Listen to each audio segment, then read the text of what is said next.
ሰላም የተወደዳችሁና የተከበራችሁ የክሊፍ ኤዱኬሽን ሳምንታዊ ፕሮግራም ተከታታዮች እንዴት ከረማችሁ? እኔ በጣም ደህና ነኝ። ይህን ያሳለፍነውን ሳምንት ከአእምሮ ጤና ጋር በተያያዘ የአእምሮ ጤና ቀን ሁሉ ሰለብሬት የተደረገበት ሳምንት ነው። ከዚሁ ጋር በተያያዘ ዛሬ ከአስተሳሰብ እድገት ጋር በተያያዘ አንድ ቆንጆ ትምህርት ይዤላችሁ መጥቻለሁ። ወደዛ እናምራ፣ አብራችሁን ቆዩ። ከዛ በፊት ግን ሰብስክራይብ፣ ላይክ ማድረግ፣ ሼር ማድረግ አትዘንጉ።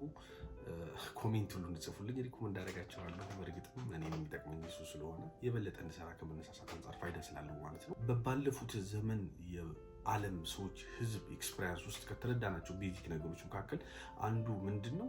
የአእምሮ ጤና፣ የአስተሳሰብ ጤና፣ የአስተሳሰብ እድገት የአካላዊ እድገት ሁሉ መሰረት መሆኑን እንድንረዳ አድርጎናል። በእርግጥም ደግሜ የምናገረው እጅ ቢቆረጥ አይን ቢጠፋ ወይም ደግሞ ጆሮ ባይሰራ ይሻላል አስተሳሰብ ከሚጎዳ አስተሳሰብ እንዳይሰራ ከሚሆን ይልቅ ማለት ነው። ምክንያቱም አስተሳሰብ ካለ ሌሎች አካሎቻችን የጎደለውን አካሎቻችንን ተክተው ማገልገል የሚችሉበት አቅም እዛ ውስጥ ስላለ ማለት ነው። በሌላ መልኩ ካየነው በጣም በሚገርም ሁኔታ የብልቶቻችን የጉልበት ሁሉ ምንጭ፣ ይሄ ማለት የአይናችን የማየት፣ የጆሮአችን የመስማት፣ የእጃችን የመዳሰስ ጉልበት ሁሉ ምንጭ አስተሳሰብ ነው። አስተሳሰብ ላይ የሚደረገው ኢንቨስትመንት፣ አስተሳሰብን ለማሳደግ የሚደረግ ጥረት በቀጥታም ሆነ በተዘዋዋሪ የአካሎቻችንን የምንጠቀምባቸው ወይም የአካሎቻችን የጠቃሚነትን ጉልበት ከማጎልበት አንጻር ራሱ ትልቅ ፋይዳ አለው። ሌላ ሲባል የለ አገር ማለት ሰው ነው። ሰው ማለት እኮ እጅና እግር አይደለም። ምክንያቱም አገር አደገ ስንል ራስ ዳሽን ወይም እንትና አደገ ማለት አይደለም። ሰው ነው የሚያድገው። ሰው አደገ ስንል ደግሞ እጅና እግር አይደለም። ሰው አደገ ስንል የአስተሳሰብ እድገት ነው። እነዚህን ነገሮች ሁሉ መነሻ በማድረግ በባለፉት ዘመናት አንድ ኤክስፐሪመንት ሰርቶ ነበር። እሱም በአስተሳሰብ ያደጉ ሰዎችና በአስተሳሰብ ያላደጉ ወይም የቀነጨሩ ወይም የተቸነከሩ ሰዎች በሁለቱ መካከል ያለውን ልዩነት የሚያመላክት ጥናት ነው። ይህ ቢሄቪራል ሳይንስ ወይም የባህሪ ሳይንስ ላይ ፎከስ ባደረገ መልኩ የወጣ ኤክስፐሪመንት ሲሆን እሱን በተወሰነ መልኩ ከኛ ሀገር ኮንቴክስት ወይም ነባራዊ ሁኔታ ትርጉም ለመስጠት በሚያስችል መልኩ ትርጉም ሰጥቼ እነሆ እንደሚከተለው ራሳችሁን ትለዩ ዘንድ የአስተሳሰብ እድገቴ ምን አይነት ደረጃ ላይ ነው ያለው፣ ቀንጭባል አድጓል አስተሳሰብ የሚለውን ከመለየት አንጻር ራሳችሁንም ሆነ ሌሎችን ማየት ትችሉ ዘንድ ሊረዳችሁ በሚችሉ መልኩ እነሆ ቀጥሎ እነዚህን ባህሪዎች ወይም መገለጫዎች ላሳያችሁ እወዳለሁ። አብራችሁን ቆዩ። የመጀመሪያውና በቀዳሚነት ሊስት አውት ከሚደረገው ሰዎች በአስተሳሰብ አላደጉም ከሚያስብላቸው ተጠቃሽ ባህሪዎች መካከል አንዱ ስር የሰደደ ራስ ወዳድነት ነው። ይሄ ራስ ወዳድነት ራስን ወደ ማምለክ ሁሉ ያድጋል። እኔ የሚል ለሌሎች ማሰብ አለመቻል፣ በእድሜ ትልቅ በአስተሳሰብ ትንሽ መሆን ማለት በ40 ዓመቱ እንደ 4 ዓመት ልጅ ማሰብ መቻል። በእርግጥም ሰው ሲያድግ ከሚገለጽባቸው አብሮ የአስተሳሰብ እድገቶች መካከል አንዱ ከራሱ በማለፍ ለሌሎች ወደ መኖር ወደ ኮሚኒስትነት ከካፒታሊስትነት በመሸጋገር ውስጥ ከካፒታሊስትነት በመውጣት ወደ ኮሚኒስትነት እኔ ከሚለው እኛ ወደሚለው መሸጋገር ኤክስፔክት ይደረግበታል። ይሄ ካልሆነ እና አድጎ አሁንም ራስን በማምለክ በጠና ራስ ወዳድነት ተይዞ የሌሎችን አስፈላጊነት፣ የሌሎችን ዋጋ፣ ጠቀሜታነት እስከ መደፍጠጥ ድረስ የሚያደርስ ባህሪ ከተስተዋለ የአስተሳሰብ አለመብሰል ወይም መቀንጨር መገለጫው አንዱ ነው የሚሆነው ማለት ነው። ሁለተኛ ኃላፊነትን መሸሽ ነው። በእርግጥም ኃላፊነትን መወጣት ጠንካራ ከማድረጉ ባለፈ የአስተሳሰብ እድገትን ከሚያመጡ ተመካሪ ስነ ስልቶች መካከል አንዱ ነው።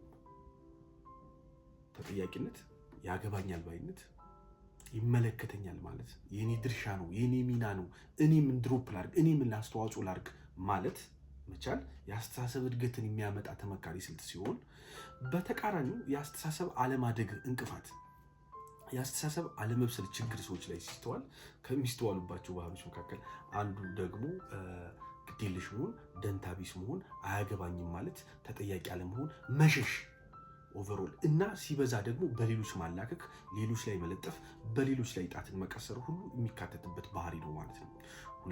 ሶስተኛ ስንመጣ በፍርሃት መሸነፍ ነው።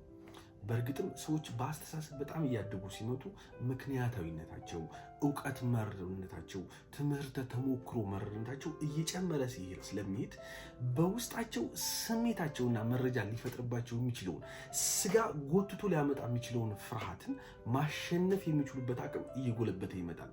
በተቃራኒው ግን ሰዎች በአስተሳሰብ እድገት ሊሚቴሽን ወይም መቀንጨር ሲዳረጉ ደግሞ በሚያሳዝን ሁኔታ በፍርሃት የመራድ በፍርሃት ቁጥጥር ውስጥ የመውደቅ እድላቸው እየሰፋ ይመጣል። ይህም ለጭንቀት ድባቴ ሊዳረግ በሚችል ጥርጣሬ ውስጥ፣ ስጋት ውስጥ፣ ግምት ውስጥ የመዳረግ እድላቸው እጅግ በጣም ከፍ እያለ ይመጣል ማለት ነው። ፍርሃት በነገራችን ላይ የእምነት ተቃራኒ ሲሆን ፍርሃት ከአምላክ ያርቃል። ፍርሃት ለጨለማ ለጥልቁ አሰራር የመዳረግ እድሉ እጅግ በጣም ሰፊ ነው። ፍርሃት ባለበት ሁሉ እውቀት የለም፣ ቢኖርም የውሸት እውቀት ነው ያለው። ፍርሃት ለዘርፈ ብዙ የስነ ልቦና ችግር ከሚዳርጉ ለአካላዊ ችግር ህመም፣ ደም ግፊትና ሪሌትድ ልብ ስትሮክን ባካተተ መልኩ ሊዳርጉ ከሚያጋልጡ ተጠቃሽ ፋክተሮች መካከል አንዱ ነው። ፍርሃት ባለበት ሁሉ እውቀት የለም። ፍርሃት ባለበት ሁሉ ጨለማ ነው ያለው፣ ብርሃን የለም። ይህ ከአስተሳሰብ አለማደግ ጋር የተያዘ ሌላኛው ተጠቃሽ ፋክተር ነው ማለት ነው፣ ወይም መገለጫ ባህሪ ነው ማለት ነው። በአራተኛ ደረጃ ካየ ነው በራስ መተማመን አለመቻል።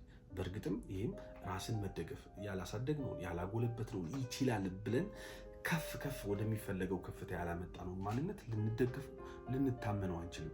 ስለዚህ ከዛ ይልቅ ጠባቂነት፣ ከዛ ይልቅ ሌሎች ላይ መንጠልጠል፣ ከዛ ይልቅ ሁኔታን መታመን፣ እነዚህ ሁሉ አሁንም በአስተሳሰብ ያላደገች ሰው መገለጫ ሆኖ ሊስታው ተደርጓል ማለት ነው በኤክስፐሪመንት። አሁንም ሌላው ደግሞ ካየነው በአምስተኛ ደረጃ አሁንም በአስተሳሰብ አለማደግ ከሚገለጥባቸው ባህሪዎች መካከል አንዱ ግለኝነት ነው። ጸረ ህብረት፣ በቡድን በህብረት በአብሮነት በአንድነት ተሳስሮ የጋራ እድገት ላይ ከሚደረግ ትግል ይልቅ ግለኝነት፣ ለራስ ብቻ እኔ ብቻ የሚል ሌሎችን ጠል፣ ህብረት ጠል፣ ጸረ ቡድን ጸረ ህብረት ጠል፣ ይህ ተቋማት ላይ እናየዋለን። በነገራችን ላይ ናውዴይስ ህብረት ቡድን የሚጀምረው ከትዳር ነው። እንዲያውም የመጀመሪያው ህብረት ትዳር ነው፣ አብሮነት። በጣም በሚገርም ሁኔታ ከትዳር መፍረስ ጋር በተያያዘ እየተጠቀሰ ያለው አንዱ ፋክተር የትዳር አጋሮች ወይም በትዳር ውስጥ ያሉ ሰዎች የአስተሳሰብ አለመብሰል ነው። ይህም ትዳርን ለማፍረስ ጥናቶች እንደሚያሳዩት ከሆነ ከሚጋቡት ሰዎች ይልቅ የሚለያዩት እየፈረሰ ያለው የትዳር ቁጥር እየበዛ ነው። ይሄ በነገራችን ላይ የማህበራዊ ደህንነት መናጋትም መሰረት ነው። ይሄ ማለት ትዳር ቤተሰብ የማህበረሰብ መሰረት ሲሆን ማህበረሰብ የሀገር መሰረት ነው። ሂዶ በትዳር መመታት ውስጥ የትዳር መመታት ዋናው ፋክተር የአስተሳሰብ አለማደግ ነው። ይህ ሌላኛው ግለኝነት፣ ህብረት ጠል፣ ቡድን ጠልነት። ይህ በነገራችን ላይ እንደ ሀገር የምናየው የምናስተውለው ሁሉ ችግር ነው። እገነጥላለሁ፣ እለያለሁ፣ እርቃለሁ፣ ህብረት አልፈልግም የሚሉ አስተሳሰቦች በሙሉ ኦሪጂናቸው እንደ ግለሰብም ሆነ እንደ ማህበረሰብ ከአስተሳሰብ አለማደግ ጋር የተያዙ የባህሪ መገለጫዎች እንደሆኑ አሁንም ኤክስፐሪመንቱ በጥሩ ሁኔታ ያሳየዋል። ሌላው በራስ መሸነፍ ነው። አዎ ሰዎች የአስተሳሰብ እድገት እክል ሲገጥማቸው ከሚታይባቸው ባህሪዎች መካከል አንዱ የፍቃድ ስልጣናቸውን መቆጣጠር አይችሉም። ሁኔታ የሚጋልባቸው፣ መረጃ የሚጋልባቸው፣ ስሜት መር ደመ ነፍሳዊነት። ይሄ ማለት ከዚህ በላይ ያለው ነገር ተቆርጦ ሞር እንስሳዊነታቸው እየገነነ ይመጣል። አውሬ ነው የሚሆኑት፣ ክፉ ነው የሚሆኑት።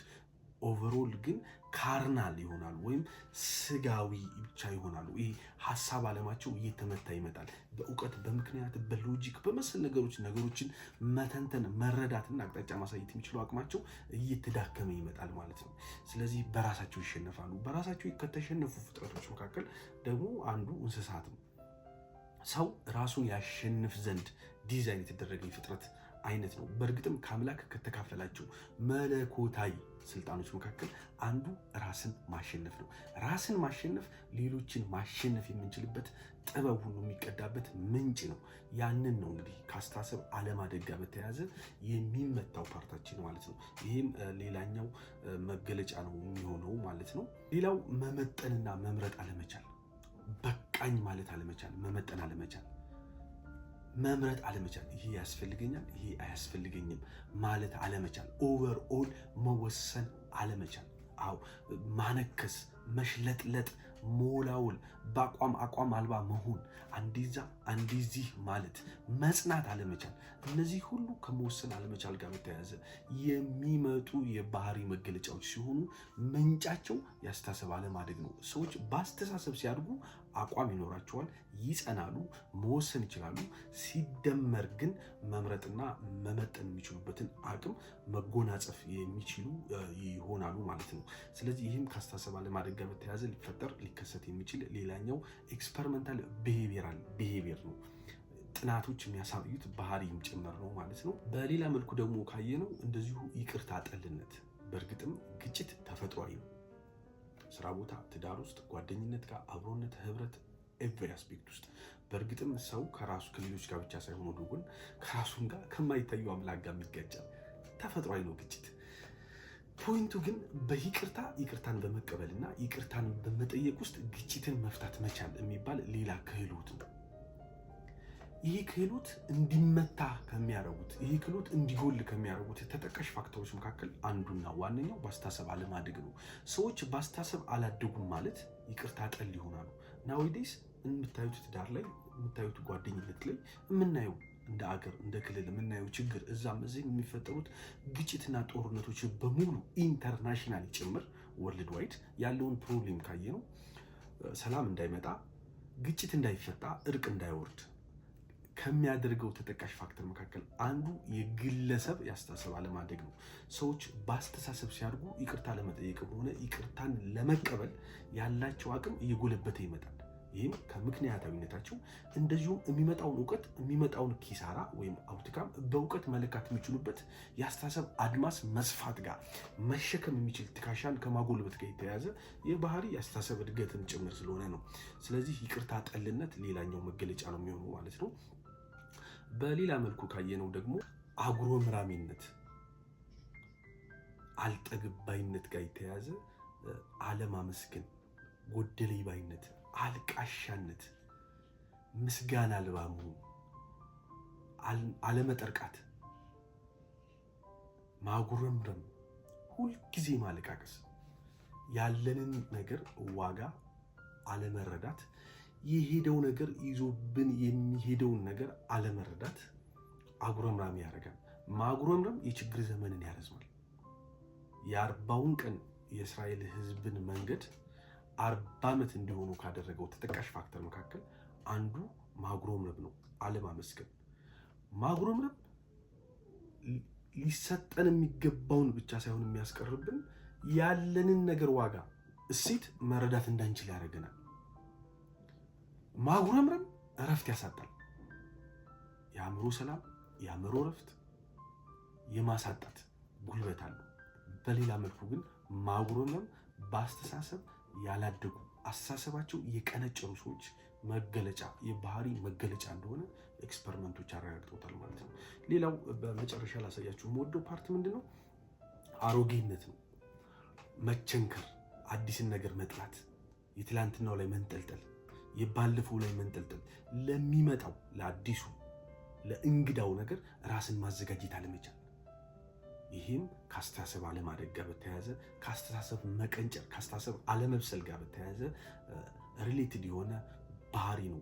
በእርግጥም አዳዲስ ነገርን ከመፍጠር አዳዲስ ነገርን ከማግኘት ለአዳዲስ ነገር ራስን ከማዘጋጀት እና ለአዳዲስ ነገር ራስን ከማብቃት አንጻር ሰዎች የሚተጉ እንዲሆኑ ከሚያደርጓቸው ለምሳሌ ክሬቲቪቲን ማየት እንችላለን። ፈጠራ ችሎታን፣ አዳዲስ ነገሮችን ዲስከቨር ለማወቅ የሚደረግን ጥረት ሁሉ ካየነው ከአስተሳሰብ ማደግ ጋር በተያያዘ ሰዎች የሚላበሷቸው ኳሊቲዎች ሲሆኑ፣ በተቃራኒው ግን መጥላት፣ አዲስን ነገር የተለመደውን ብቻ ያለው ብቻ እንዲቀጥል መፈለግ፣ ሌላ ነገር አዲስን ነገር መጥላት በእርግጥም መቸንከር እንደሚሉት የአስተሳሰብ አለማደግ መገለጫ ነው የሚሆነው።